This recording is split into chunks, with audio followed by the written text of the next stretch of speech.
Je suis sûr qu'il n'y a pas une seule personne qui écoute ceci, qui ne sache pas ce que sont les espaces liminaires maintenant.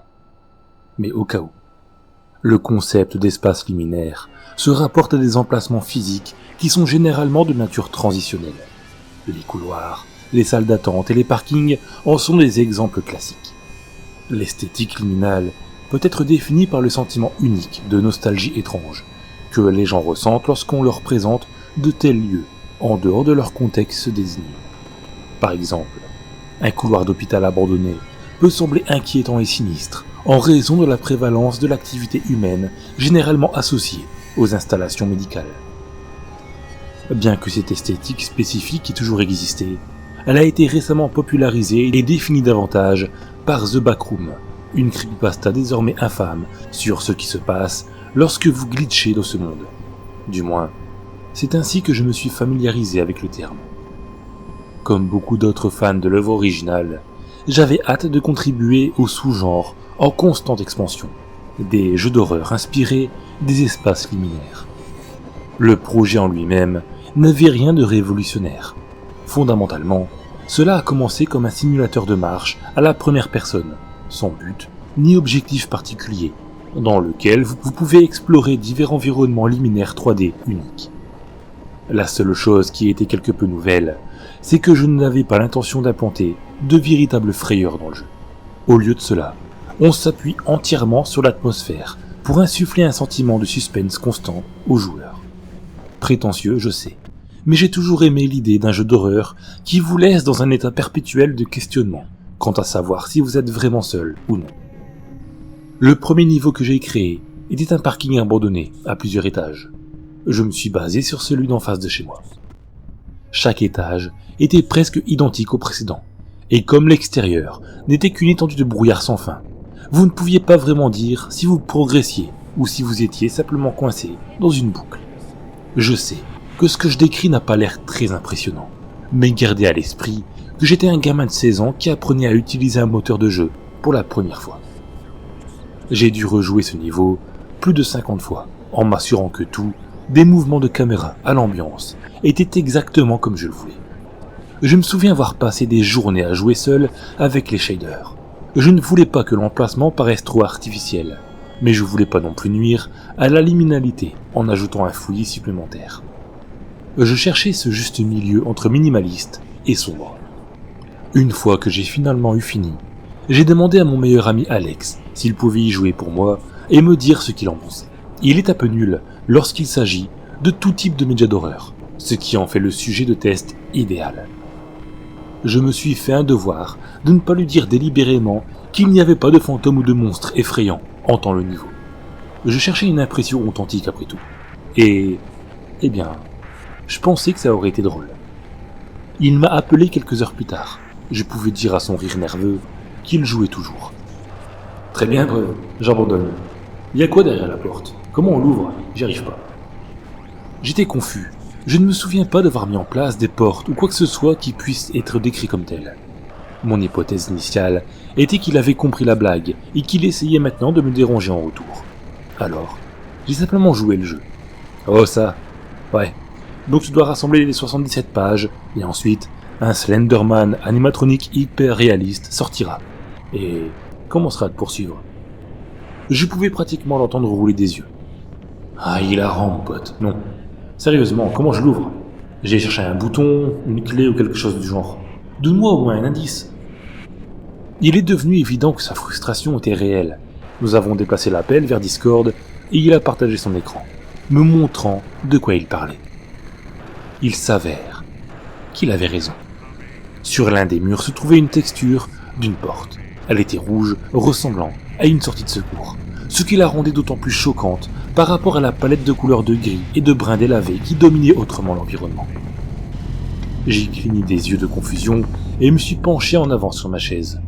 Je ne l'avais certainement pas mise là. Avec Alex toujours au téléphone, j'ai démarré mon éditeur de niveau et me suis rendu au 7e étage, le même étage où il se trouvait. Effectivement, la porte rouge vif figurait également sur ma version du projet. Cela semblait faire partie du pack de textures que j'utilisais. Je ne sais pas comment, mais j'ai pensé que je l'avais manqué d'une manière ou d'une autre lors de mes nombreuses parties. C'était un petit moment what the fuck amusant. J'ai même brièvement envisagé de la garder là comme une plaisanterie, mais j'ai fini par remplacer la porte par une surface plus adaptée. J'ai commencé à travailler le deuxième niveau quelques jours plus tard. Il a été inspiré par un rêve récurrent que je fais. Un couloir blanc et stérile, en boucle, avec des rangées de casiers jaunes de chaque côté. Le joueur aurait été abandonné à la fin et n'aurait reçu aucune autre directive. Il n'y avait aucune énigme à résoudre, aucun interrupteur caché qui révélerait un passage secret. C'était en quelque sorte le but. Après l'avoir testé un peu, j'ai envoyé la version finale à Alex. Il ne lui a même pas fallu 1 heure complète pour me rappeler. Cette fois, il semblait plus agité que nerveux. Cela fait environ 30 minutes, putain. Où je dois aller? J'ai ri, mais intérieurement, j'étais en fait assez énervé contre lui de ne pas apprécier ma vision pour ce qu'elle était. J'ai attribué cela au fait que mon ami était un imbécile sans une once de créativité dans son corps. Il n'y avait sûrement aucune autre raison pour laquelle quelqu'un ne serait pas positivement fasciné à la simple perspective de traverser le même couloir, encore et encore. Je sais pas, essaye de serrer le mur à gauche. Ah, va te faire foutre, tout se ressemble. Je suis censé faire quelque chose avec le casier. Il y a la porte, mais ça ne semble rien faire, alors je suppose. Je me suis réveillé. Porte? Quelle porte? Alex a ri, sarcastiquement. Ne recommence pas, c'était même pas drôle la première fois. Je me suis rapproché de mon bureau, et j'ai ajusté mon casque, adoptant ce que je considérais comme un ton plus sérieux, tout en lançant à nouveau l'éditeur. Où est-elle? Le micro d'Alex crépita alors qu'il expirait dedans. Il était toujours convaincu que c'était une blague, ce dont, étant donné notre dynamique habituelle, je suppose que je ne pouvais pas lui en vouloir. Je sais pas, mec, près de l'endroit où tu spawns. Je l'ai trouvé, presque immédiatement. La porte rouge était nichée entre 2 casiers voisins. Contrairement à son itération précédente, il ne s'agissait plus simplement d'une texture plate, mais plutôt d'un actif 3D entièrement rendu. Je ne pouvais pas y croire, et pourtant, c'était là. Sa surface métallique propre, brillant, sous un éclairage intense. Juste pour réitérer une fois de plus, je suis absolument certain de ne pas avoir mis cette porte. Je ne pouvais plus non plus à l'attribuer à une négligence. C'était une chose d'égarer accidentellement une texture, mais il était impossible que j'aie ajouté un objet entièrement nouveau au jeu, sans m'en rendre compte. Bien sûr, il n'y avait rien derrière la porte, ni aucun moyen de l'ouvrir à ma connaissance. Mais cela ne rendait pas la situation moins étrange. La seule autre personne qui aurait eu accès à mon ordinateur était ma mère, mais elle ne sait même pas comment utiliser un navigateur, et encore moins faire quelque chose comme ça. Un hacker pourrait-il être responsable? Mais pourquoi quelqu'un prendrait-il le temps de modifier mon jeu à distance et de laisser tout le reste de mon PC intact? Juste pour me faire flipper? Il réussissait, si tel était le cas. Une fois que j'ai réussi à persuader Alex que ce n'était pas mon idée d'une farce élaborée, il était encore plus paniqué que moi. Il est devenu un véritable protagoniste de creepypasta, disant que le jeu devait être hanté ou quelque chose du genre. J'adore Ben Drowned et Sonic.exe, autant que les gamins qui ont grandi dans les années 2010. Mais il m'en aurait fallu beaucoup plus que cela pour envisager la possibilité d'un cyberfantôme effrayant qui s'en prend à moi en plaçant des portes aléatoires dans les jeux des gens. Nous avons passé le reste de la soirée à tourner en rond. En fin de compte, nous avons opté pour la méthode éprouvée consistant à ne rien faire. Je me souviens vaguement avoir mentionné quelque chose à propos de la réinstallation de mon système d'exploitation, mais je n'y suis jamais parvenu. J'avais déjà beaucoup de choses auxquelles je faisais face à l'époque. Je suppose qu'on pourrait dire que ce projet était mon moyen d'évasion. Cela m'a fait me sentir productif, comme si je travaillais réellement sur quelque chose, aussi insignifiant soit-il. Bref, j'en avais besoin, et je n'allais pas me laisser prendre par quelques coïncidences bizarres. Le 3e et dernier niveau sur lequel j'ai travaillé était le plus ambitieux à ce jour. La façon dont je l'envisageais est assez difficile à décrire. Je pense que cela a été inspiré par une image que j'ai vue sur Reddit. Imaginez un grand champ, avec des collines et des larges vallées. Mais au lieu de l'herbe, tout est recouvert d'un tapis vert. Épinglé contre le ciel peint, se trouvait un projecteur très évident qui aurait suivi le joueur partout, brillant toujours directement sur lui, chaque fois qu'il levait les yeux. Le but était de donner l'impression que vous étiez coincé dans cette fausse réalité étrange et mal conçue qui n'essayait même pas de cacher le fait qu'il s'agissait d'un décor. Ça n'a même pas attendu que je termine complètement le niveau cette fois. J'étais encore en train de m'assurer que la caméra ne traversait pas les parties les plus inégales du terrain. En tournant mon point de vue, je l'ai vue. La porte rouge, désormais trop familière, suspendue au milieu d'une plaine sans texture. Elle se tenait debout, toute seule. Il n'y avait rien autour d'elle. J'aurais probablement été plus énervé si une partie de moi ne s'était pas inconsciemment attendue à ce que cela finisse par apparaître. En fait, je n'avais pas du tout peur. Pire encore, je me sentais inexplicablement attiré par ça. Mon personnage de joueur a avancé sans ma contribution. C'était comme si j'étais dans une cinématique. Bientôt, je me tenais juste devant cette porte, regardant son cadre imposant et haut. Je n'avais ni la possibilité de prendre du recul, ni de m'approcher davantage. Alors que je regardais la poignée entièrement rendue, une instruction est apparue en lettres blanches semi-transparentes. Appuyez sur E pour ouvrir. J'ai avalé difficilement, et désespéré d'assouvir ce nouveau sentiment de curiosité morbide, j'ai suivi les instructions.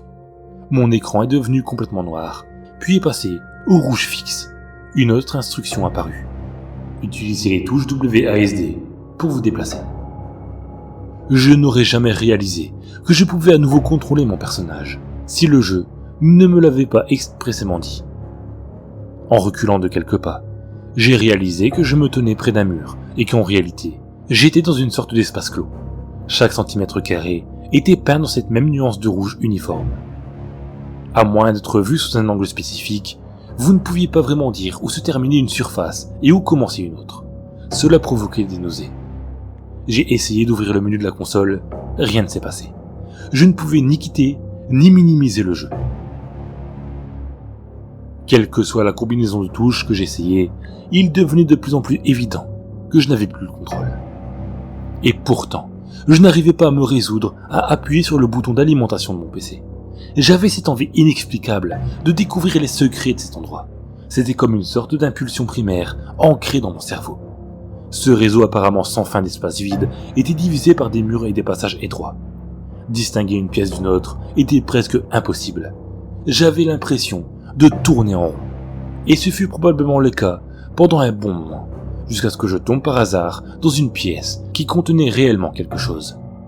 Sur une table, tout aussi rouge, se trouvait une bombe de peinture argentée en aérosol. Immédiatement après l'avoir récupérée, j'ai été invité à appuyer sur F sur mon clavier pour l'utiliser. Une coche grossièrement dessinée s'est matérialisée sur la surface à laquelle je faisais face. J'avais désormais la possibilité de délimiter des lieux que j'avais déjà explorés, ce qui, bien entendu, s'est avéré extrêmement précieux. Armé de ma nouvelle façon de naviguer, j'avais désormais l'impression de réellement progresser. Plus j'explorais, plus je commençais à comprendre certains modèles. J'ai réalisé que chaque section était composée d'un nombre défini de mises en page cycliques. Par exemple, une pièce sur 5 était en forme de L, une pièce sur 10 en forme de H, et reliée à plusieurs couloirs, dont 2 revenaient toujours au début de la séquence. Cela s'est pratiquement transformé en un jeu de rythme. 1, 2, allez à gauche. 3, 4, allez à droite. Si les niveaux que j'avais déjà créés pouvaient être considérés comme leur propre microcosme, autonome, alors je suppose qu'il s'agissait de leur version de The Backroom, un labyrinthe d'espaces procéduraux, à texture uniforme, qui, ironiquement, incarnait l'esprit de liminalité même mieux que tout ce que j'aurais pu concevoir consciemment.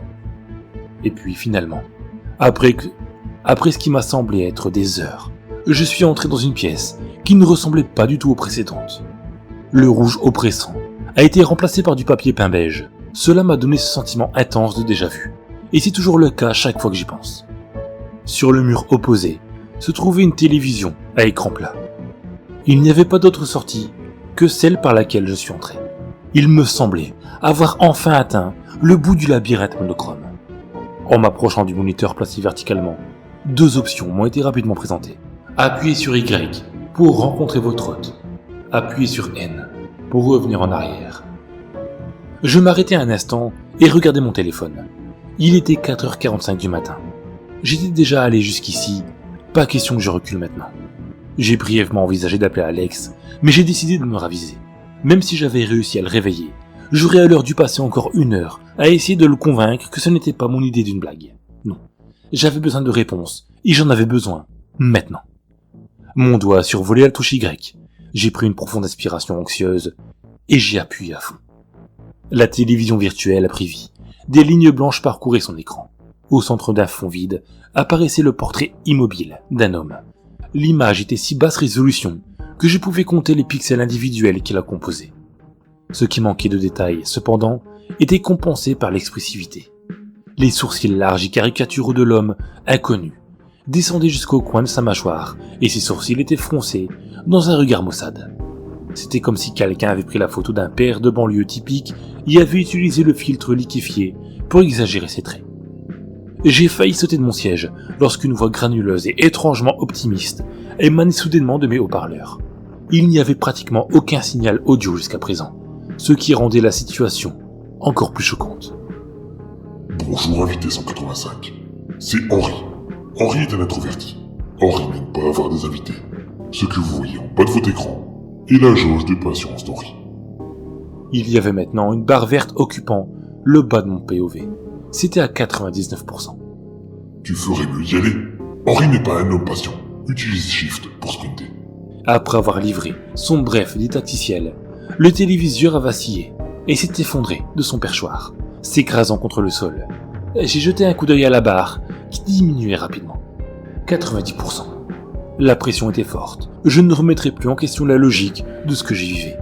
Je savais juste que je devais retrouver mon chemin, et vite. La partie logique de mon cerveau essayait de raisonner le reste de mon corps, m'assurant que je ne courais aucun danger réel. Et pourtant, je ne pouvais nier les coups dans ma poitrine ou les gouttes de sueur froide qui coulaient sur mon front. En utilisant la touche Shift, comme indiqué, j'ai fait marche arrière dans les couloirs rouges aussi rapidement que possible, en appliquant les mêmes méthodes que j'ai utilisées auparavant, mais en sens inverse. Je soupirais de soulagement chaque fois que je tombais sur une pièce précédemment indiquée, car cela m'assurait que j'allais dans la bonne direction. 75%. Il m'a fallu plusieurs heures pour le résoudre au départ, et je devais maintenant atteindre le début du labyrinthe en une fraction de ce temps.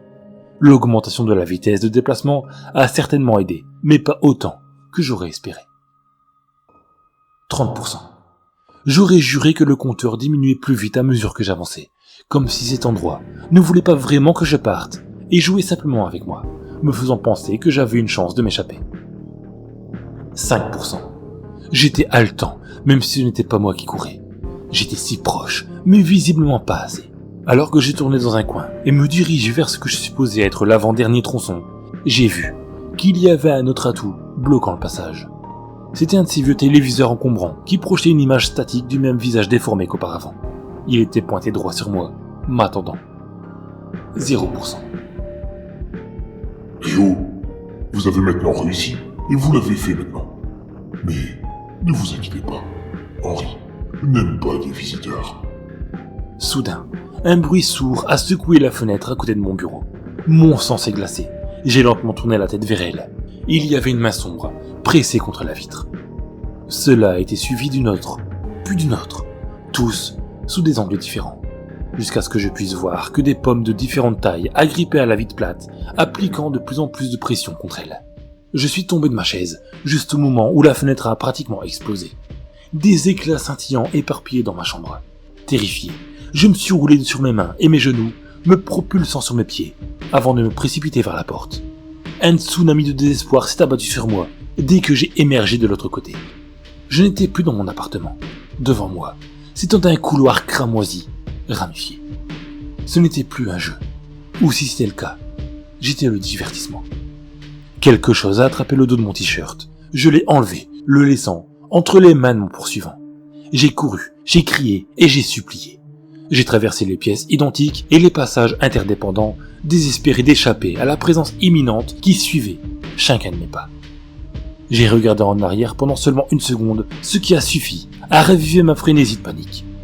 Car ce que j'ai vu me hantera jusqu'au jour de ma putain de mort. Un groupe de membres allongés, se terminant par des mains de forme humaine.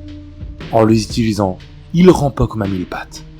Au centre de la masse agitée se trouvait ce foutu visage, même si son profond froncement de sourcils était maintenant un sourire incroyablement large. Ses yeux étaient devenus deux trous de vide circulaire. Il tremblait d'excitation à mesure qu'il se rapprochait. C'était ça, pensais-je. Il n'y avait aucune chance que je m'en sorte vivant. Mes jambes allaient céder tôt ou tard, et je n'étais pas en état d'évaluer où j'allais. Quoique cette monstruosité grotesque ait l'intention de me faire, j'espérais juste que ce serait rapide. J'étais sur le point de m'abandonner à mon sort lorsque mon salut s'est présenté devant moi, sous la forme la plus improbable et pourtant la plus ironiquement appropriée. Une porte rouge. Elle se fondait si parfaitement dans les murs que je n'en voyais que les contours. Mais elle était néanmoins là, ma porte de sortie. J'ai rassemblé l'endurance qu'il me restait et me suis lancé dans cette direction. Mes poumons étaient en feu. Je ne sentais plus mes mollets. C'était comme si je courais sur des échasses. J'ai fermé les yeux et me suis jeté contre la porte, me répandant sur l'asphalte mouillé au-delà. Mon épaule et mon coude ont absorbé le poids de l'impact. Heureusement, ce n'était pas mon crâne. Toujours plein d'adrénaline, j'ai renversé la tête en arrière. La porte avait disparu. Il n'y avait que du béton taché, de vieux graffitis. J'ai frotté mon coude qui saignait et me suis relevé. Puis, j'ai regardé autour de moi. J'étais dans le parking abandonné, en face de mon complexe d'appartements. Celui qui m'a servi d'inspiration pour le premier niveau que j'ai jamais créé. Le soleil du matin brillait à travers la brèche du mur extérieur. Je me suis effondré en pleurant à ce moment-là. C'était fini. Contre toute attente, j'avais survécu et réussi à rentrer chez moi. C'était trop beau pour être vrai. Et, en fin de compte, je suis entré dans un monde dont j'ai vite réalisé qu'il n'était pas le mien. Les différences sont subtiles, mais elles sont là. La principale étant ma propre mère, qui ne sait pas qui je suis. Elle n'avait apparemment jamais eu de fils. Alex a menacé d'appeler les flics après que je me sois présenté à plusieurs reprises à son école pour essayer de lui parler. Pour sa défense, si un gars au hasard s'approchait de moi et me disait qu'il était mon meilleur ami d'une autre chronologie, je réagirais probablement de la même manière. Les choses n'ont pas été faciles pour moi, comme vous pouvez probablement le deviner. J'ai passé 2 ans à dormir sur des bancs et à fouiller les bennes à ordures. Je me suis même tourné vers la drogue pour faire face au traumatisme et à la solitude. Je ne peux pas dire que tout va bien maintenant, mais j'ai un toit au-dessus de ma tête, ce qui est une amélioration. Je ne pense pas que je pourrai un jour vivre une vie normale, mais j'essaie. C'est pourquoi je publie ceci. Je ne veux plus être seul, et Internet est le seul endroit où je peux en parler sans craindre d'être jeté dans une cellule capitonnée. Vous n'êtes pas obligé de me croire, je ne me croirai pas non plus, mais bon, merci d'avoir écouté quand même. Il y a une chose en particulier à laquelle je n'arrête pas de penser. Cette voix effrayante m'a appelé Guest 185, ce qui implique qu'il y avait 184 invités avant moi. Est-ce que je me suis échappé dans la réalité d'une autre version de moi, qui a également été aspirée par inadvertance dans cet endroit? Vous savez quoi? À bien y penser. Je ne veux pas vraiment savoir.